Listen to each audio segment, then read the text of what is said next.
Okay, so welcome everyone to today's ICAS seminar. We're really pleased to have Susan Clark here today.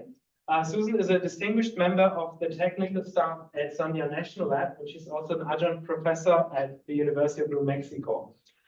She got her PhD from Stanford University, then did a postdoc in Maryland in the trapped ion group of Chris Monroe, and then joined Sandia National Lab. And to give you an idea of those who don't know, I'm sure Susan will tell us about this, to give you an idea about where Sandia stands in terms of trapped ion machines. So probably some of the best, or if not the best, trapped ion machines in existence today come out of Sandia National Lab. So we're really happy to have her here.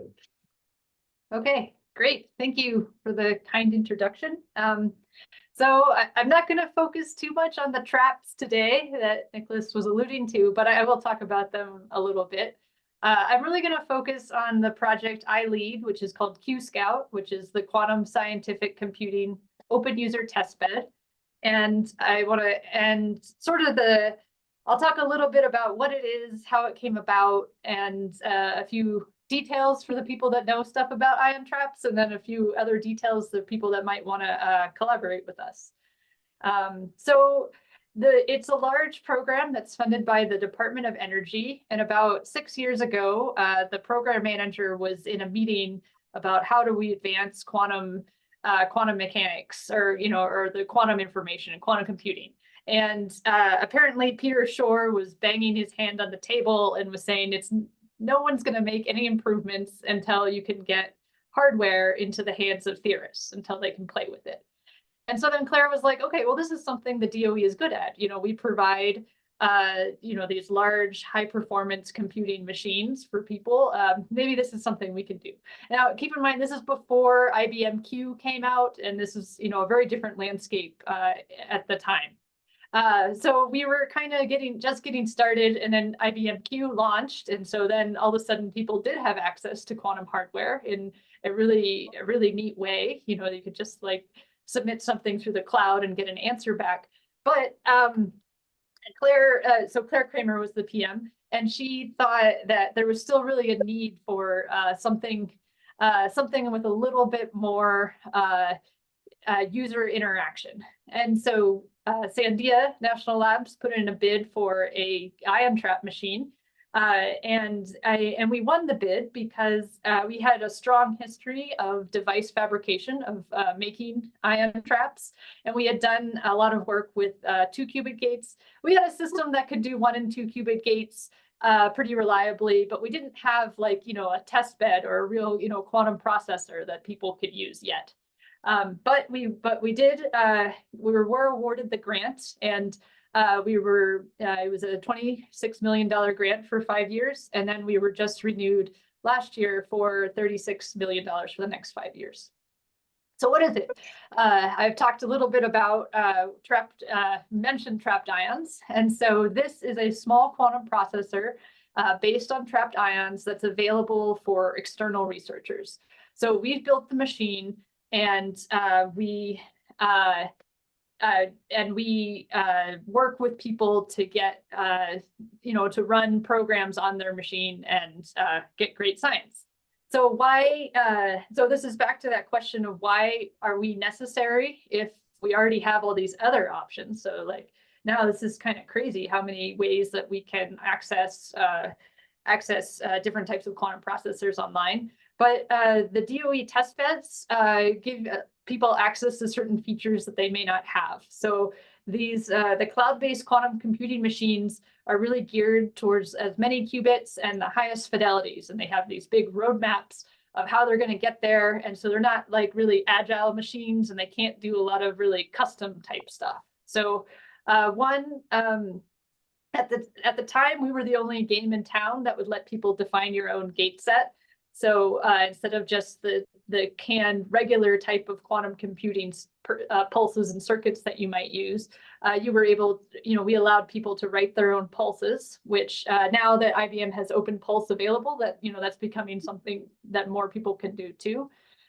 We also allow people to access to the Sandia scientists that, we know the hardware really well. And so you can ask questions about the results you get, as opposed to just sending a circuit into the ether and getting a response back. We're willing to do these sort of one-off custom experiments and custom calibrations if there's, something in particular that you want.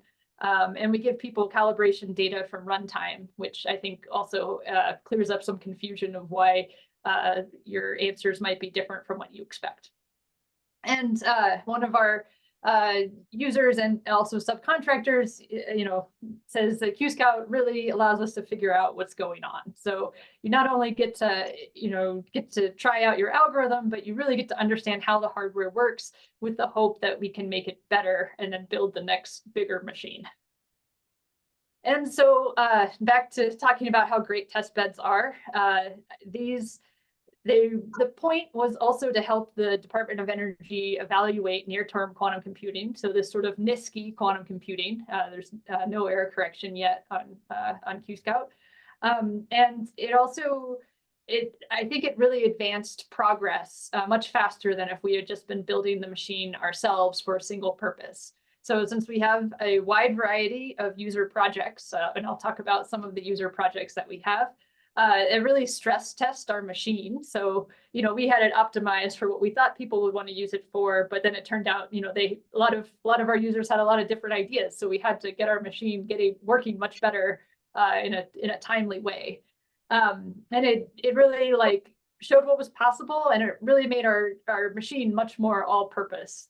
And as I mentioned, we can respond to community trends. So as new ideas are coming out there, we can develop new features that are tailored to them. In particular, for one example, our next upcoming group of users, two of them are particularly interested in this beam splitter gate, which I don't know too much about yet, but we're going to figure it out and we're going to run it on our machine. So I think and then we'll be able to offer it to future users. And then, as I mentioned, we often offer unique features of how the machine works, and with the hope of figuring out how to make it better. We also have some other good community impacts. So we offer this near-term hardware for free to people that might not otherwise have access. We're publishing the techniques that we figure out. The industry groups, I think they're figuring a lot of these things out, but with all the proprietary and IP restrictions, they're not publishing it. And so it's a little mysterious sometimes to outside people what's going on under the hood. So we're trying to really do a lot of education in that way, and publishing these techniques. And then also workforce development, not only at the testbed sites, but we interact with a lot of students and postdocs on our user teams. So that provides additional mentors for them. How do you gain access to the machine? Every year, we have a formal proposal cycle, and potential users submit proposals. They're sent out to an outside group to evaluate them on technical merit. And then the successful proposals are run on the machine with a lot of back and forth between the Sandia scientists and the user teams. And then in every case, we've seen that the machine then improves for the next set of users, every single user experiment. We also allow people to submit white papers at any time, and then those will be evaluated internally, and we'll give you a recommendation of whether to submit a full proposal off cycle or wait till the next proposal cycle. Depending on the fit of your, the technical merit and the fit of your project with the QSCOUT device. Okay, so let me talk a little bit about how the machine works and our current specs. So if it's something that you might be interested in. Right now, we're up to 6 ions. We trap them all in the same potential well. So any ion can talk to any other ion in a single step. So we call that a fully connected system. We have individual addressing. So each ion has a laser beam assigned to it, and we can fully control that laser beam, and it's totally separate from everything that's then its neighbor. We have some metrics on our gate fidelities. With 6 ions, we have there's 15 pairs of 2-qubit gates that you can have, and so depending on the pair, your 2-qubit gate option will be better or worse, and I'll talk a little bit more about why that is. And then we can provide custom calibrations. And something that we also offered really early on that has turned out to be a huge win is that we allow people to, we have what we call a fully parameterized 2-qubit gate. So we allow people to specify not only the phase of the entanglement that they're creating, but also the amount of the entanglement. Most teams only offer a fully entangling gate. And so maybe for the circuit or algorithm you're trying to run, you don't actually need that much entanglement. You just, you do a lot, and then you do like a phase gate, and then you like undo it just to get the amount that you need. And if you can skip those steps and just, generate the tiny amount of entanglement that you needed, then we find that we get a large fidelity gain. So let me dig into that a little bit more. Here's just kind of an example of what's going on. These different colors are, it's representing a 2-qubit gate, where red is where we want to start.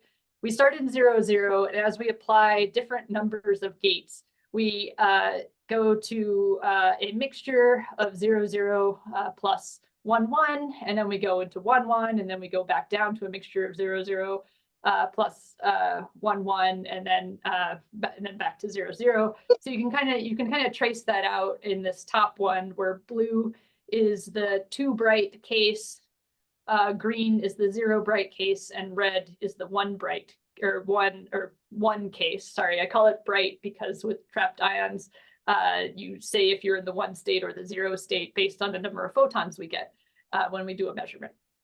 So you can see here, we start in the 0 state, we go down to a mixture of 0 and 1, and then we can do some other tomography to prove that this is actually an entangled state and not just a mixture. This is just sort of an idea. And you can see that each, after 2 gates, it's not perfect anymore, but it's actually not too bad. In this case, we had a fidelity of roughly 98.5% per gate. But when we did these sort of smaller angle gates, so in this case, we're doing a so-called pi over 8 gate, where pi over 2 is the fully entangling version. It takes 8 pulses to get to your 1, 1 state. And then the fidelity of each of those pulses is 0.992, which is quite a bit higher than 0.984. And then the fidelity of doing pi over 32 is 0.994, which is quite a bit, which is a little bit better than 0.992. So if your circuit doesn't need as much entanglement as you think it does, you can get a huge win by using those gates. And we get a lot of theorists that come to us from superconducting world, where everything is done with C-naughts, and they give us these circuits that have like 100 C-naughts in it. And I'll talk a little bit more about this later, but we also have an optimization protocol that will reduce it to these small angle gates, and we'll find that we can reduce 100 C-naughts to like 10 small angle Mormel-Sorensen gate, and we can get a really good result that way. Okay, so I mentioned a little bit before that the fidelity of the gate depends a little bit about which pair of ions that you're using. So as I mentioned, a 6-ion chain, you have 15 different pairs of qubits. And we do our entanglement by accessing the motional modes of the ions in the chain. So you can, this little animation here is an example of ways we can excite our chain. So you can see in the center of the mass mode, these little dots are all the ions, and then how they're moving is sort of showing you the motional mode of the ion. So this so-called center of mass mode, they all move together, and they all participate in the mode equally. In the tilt mode, the ones on the edges participate most strongly, and then the ones in the middle don't participate as much. And then we get some more complicated looking modes. And when we do our 2-qubit gate, depending on which 2 ions we're going to use, we have to think about, we want them to participate as strongly as possible. So we choose different modes depending on the pair of the ions that we're going to do our 2-qubit gate on. And then because of that, these different modes also are more susceptible to different types of decoherence parameters. So in particular for ions, a big one is the heating. So the ions in particular are close to a surface, and charges on the surface cause the ion to shake a little bit, which can cause it to decohere. And so depending on which motional mode we excite, they're a little bit more susceptible or a little bit less susceptible to that decoherence. So that's why certain pairs of ions have slightly different fidelities, 2-qubit gate fidelities. But but you can find a mode where the pair that you want will talk to each other. So it's not like we have to do 2 gates to go through ions or something like that. So ions are pretty cool. And I think a lot of people that, I feel like a lot of people are more familiar with the superconducting systems and maybe don't realize all the advantages that ions have to offer. Okay, I'm going to go through this really quickly. This is just sort of for the ion trapping experts in the room about how our machine works. So as I mentioned, we're a linear chain. We're using ytterbium-171. As I mentioned, we call the ions that are in the 1 state bright because when we turn on our particular detection light, there's a cycling transition here and the ion just starts spitting out photons, where if it is in this state, it does not spit out any photons, and so we call that dark.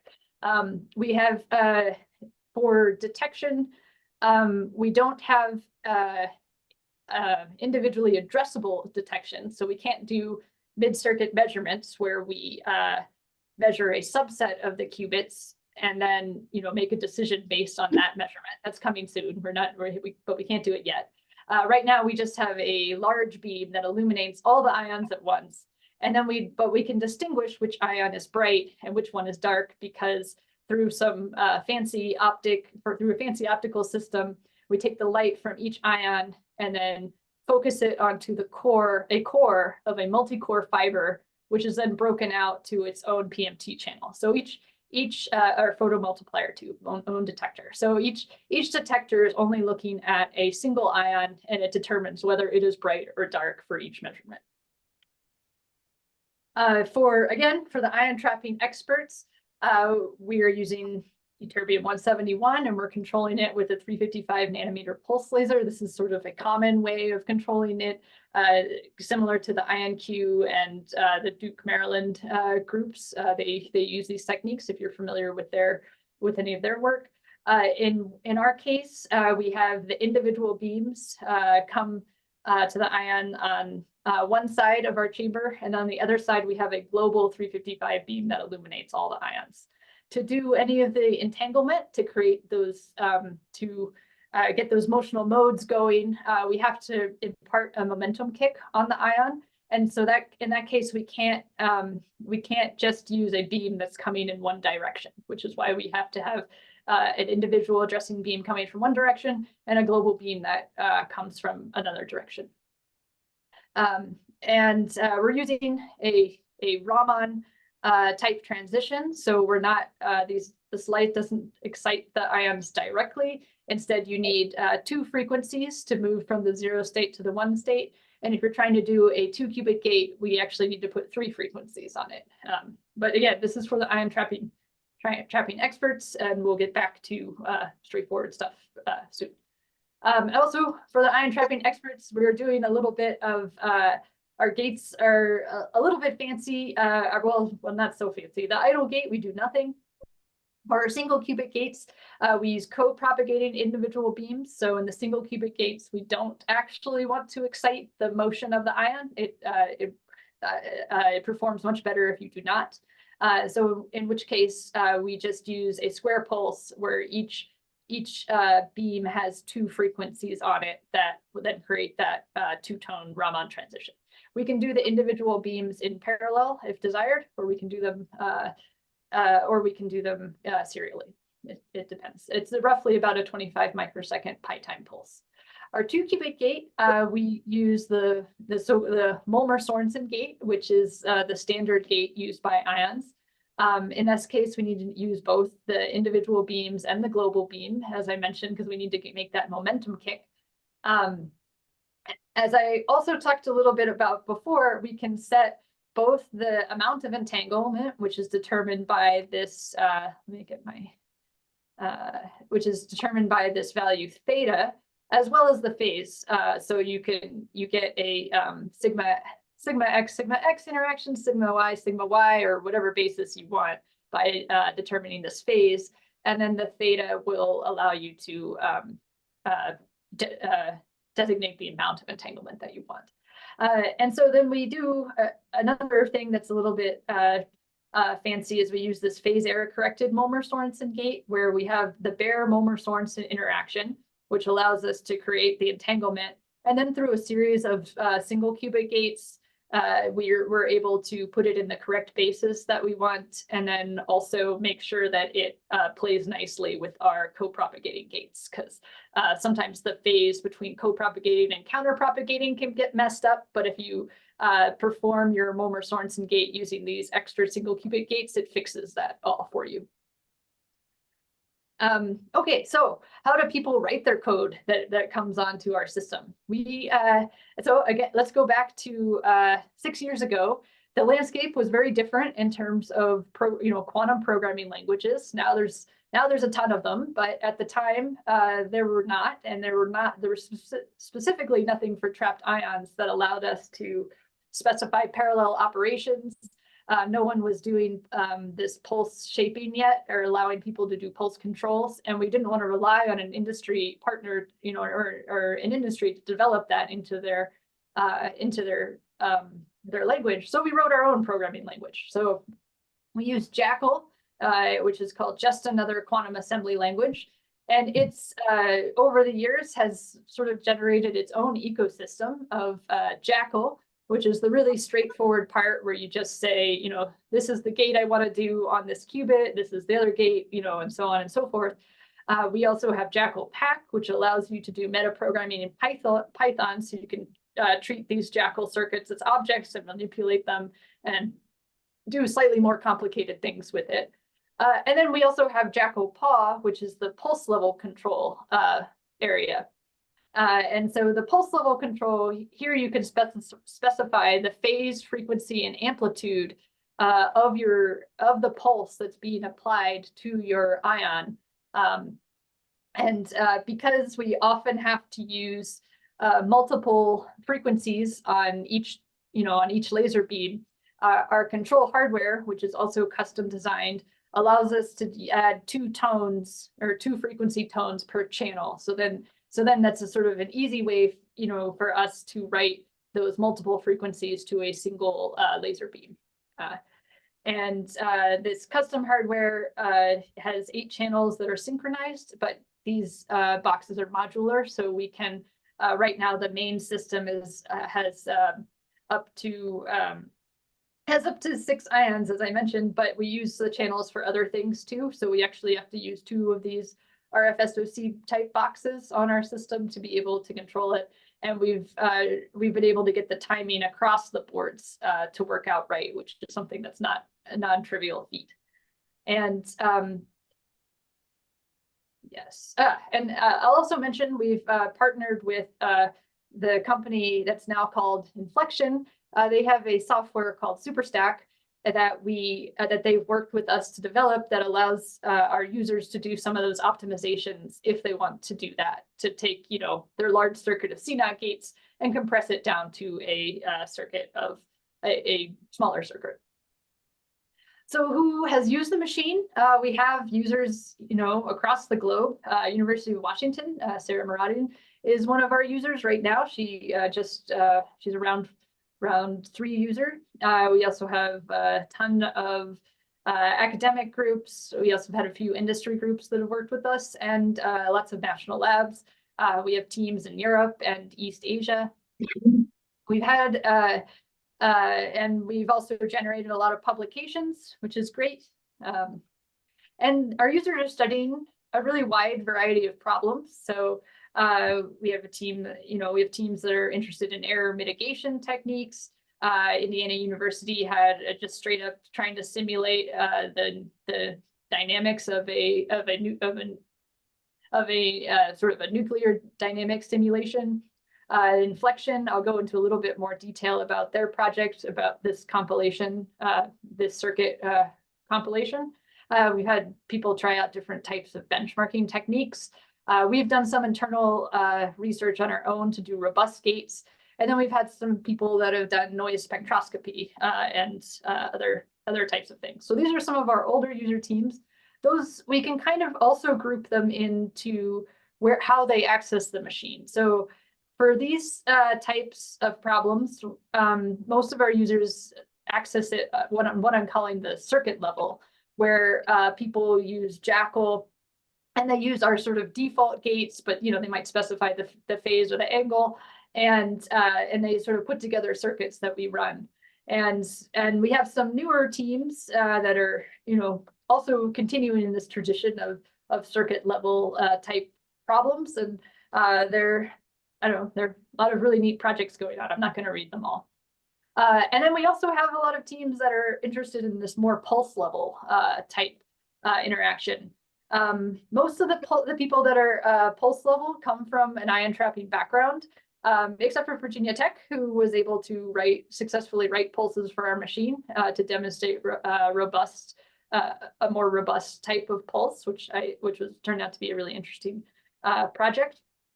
But we have a lot of users that are interested in using the experiment in a lot of different ways.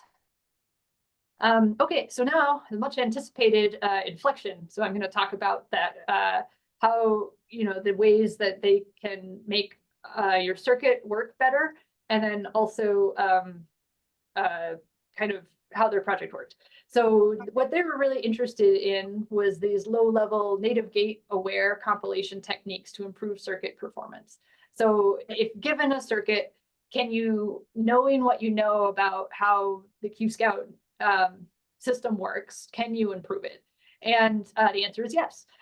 So the first thing that they started with was, again, using these small angle entangling gates instead of a fully entangling gate. And how they tested this is they generated a whole bunch of random quantum volume circuits. And so in this case, they were looking at a quantum volume of 2 to the 4. So they were performing this experiment on 4 ions. And they were showing how many circuits it took to get a convincing measurement using these different methods of compilation.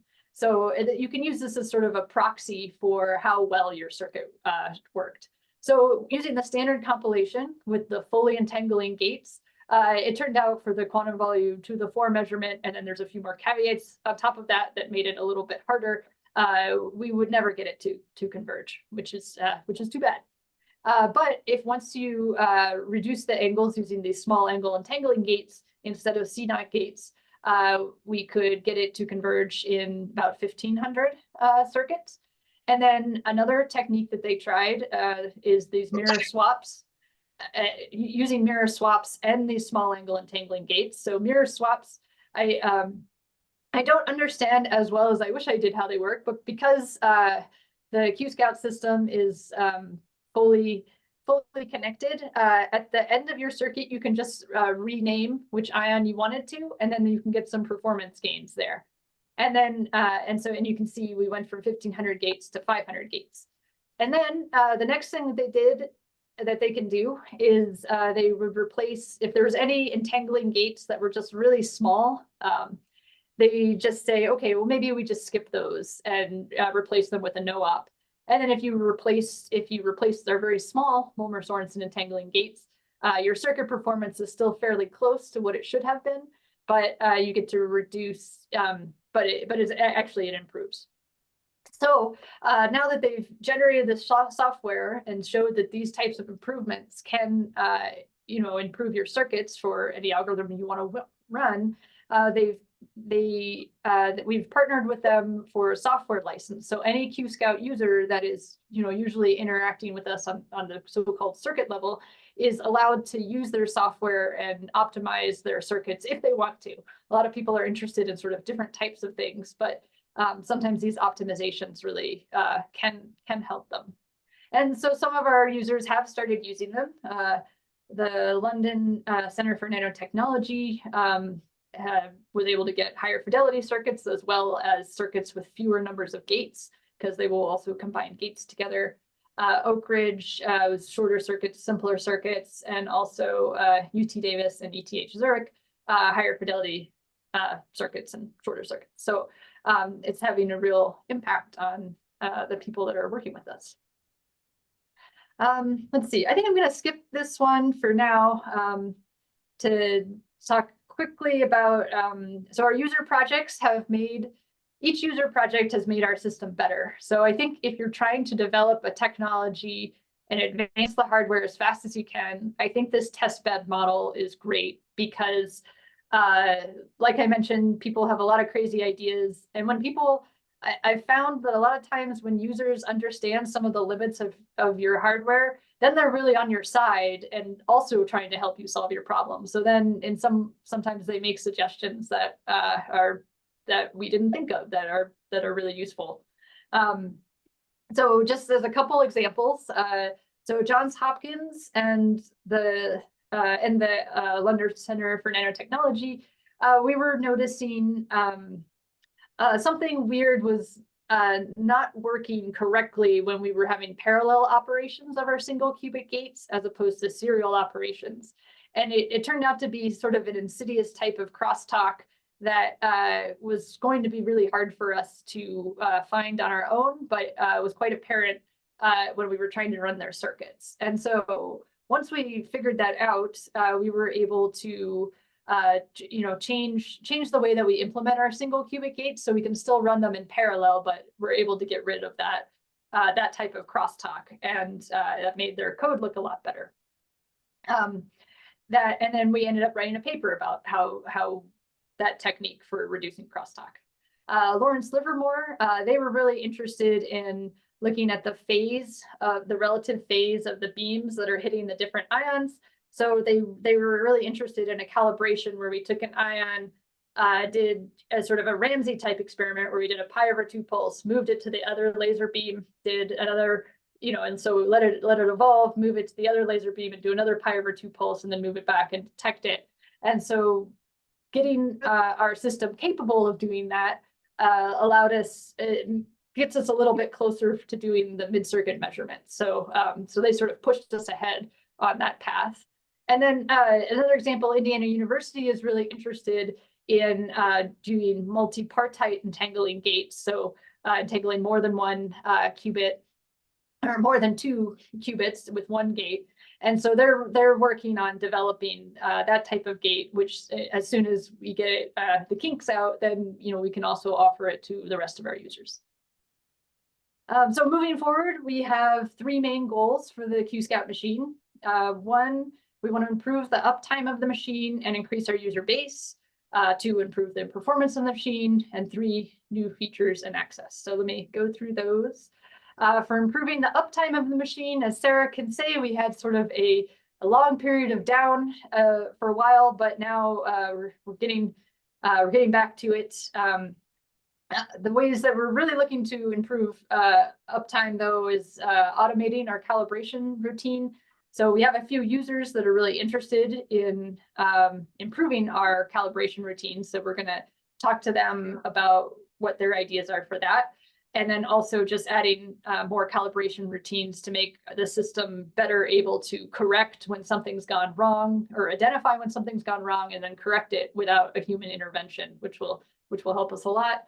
We're also building up another system that will allow us to upload or offload some of the development work. So as we're trying to build and add new features to our system, that takes away time that we actually could be running user code. So if we have this other system, we can develop the new features, then that can become the main workhorse system because of the projects that use those new features. And then the workhorse system now can become the development system for the next set of new features.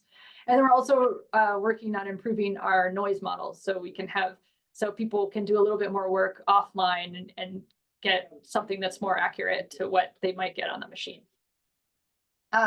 For improving performance of the machine, we're kind of in the same, we want to make sure our machine is relevant for what's going on in the field. So we're looking for more ions, higher fidelity operations, lower heating rates, and improved cooling. So the heating rates is one source of decoherence with ions. So we're looking at ways to get those down. It seems like right now we're limited by some technical noise in our system, which we're still trying to root out.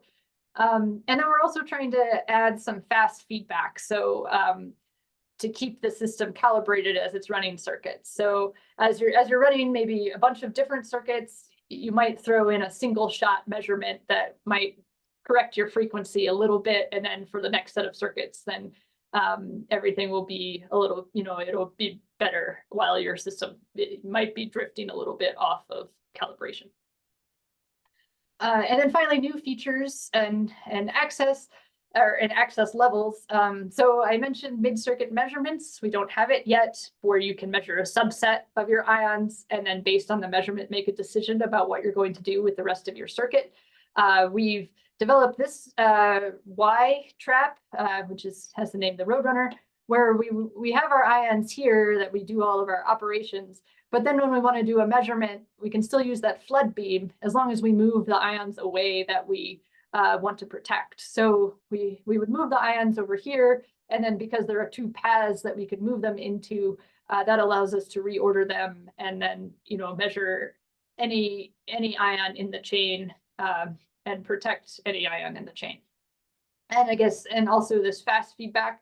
And also we get a lot of user requests too. So depending on what requests we get, we might incorporate those into our into the new features that we have. And then I'll just mention a little bit more about the ion traps at Sandia. So the traps that have been used for the QSCOUT machine, we had the so-called high optical access trap was our original system for our round one users. We really just use this linear section here. We started making some QSCOUT specific traps. So we have the Peregrine trap, which is just a linear trap, which is really straightforward, and you can have a chain of ions here and you can manipulate them and hold them in place really well. We have the Roadrunner coming online in our development system, where it has that Y junction, which is hard to see in this picture, but it's there. And then we're also coming out with the Jackrabbit trap, which is sort of like a half loop, where the idea is you would have 3 different zones of ions, and then we would allow users to explore different levels of connectivity between those zones. So you can shuttle between zones, or you could bypass, the ions that might be here by having them go through this loop. And these can be shared with ion trapping groups, but the approval process and fulfillment process is very, very slow. So and you may not need a complicated ion trap.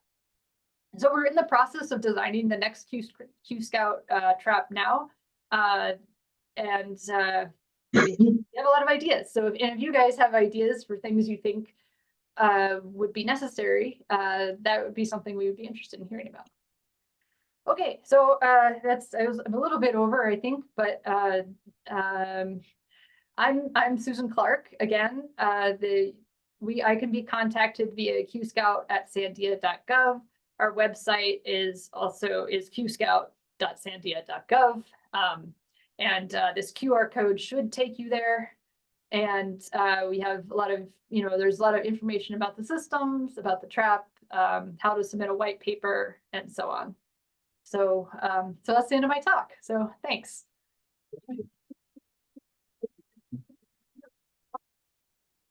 Thank you very much, Susan, for this very, very nice talk.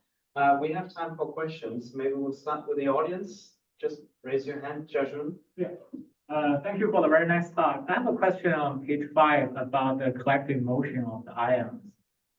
Okay, cool. Yeah, I just want to understand that better. Yeah, first of all, this is a very nice picture. Thanks. For example, for this 6-qubit system, if I want to apply a CNOT for the first qubit and the 5th qubit, how are you going to do that in the hardware? Okay. And the 5th qubit, so like first this one and then the second to last one. Okay, yeah. So let's look on our qubit index here. So I think the numbering, okay, their numbering's a little funny. So I think that's going to be qubit 0, 1, 2, 3, and 4. So it's going to be 3 and 4, which is here, which is going to use mode 3. So it looks like, so that is going to be, and there's one, So then we're going to use this lightning bolt mode. So you have this one here on the side and the second to last one both interact the most strongly on that mode. Does that make sense?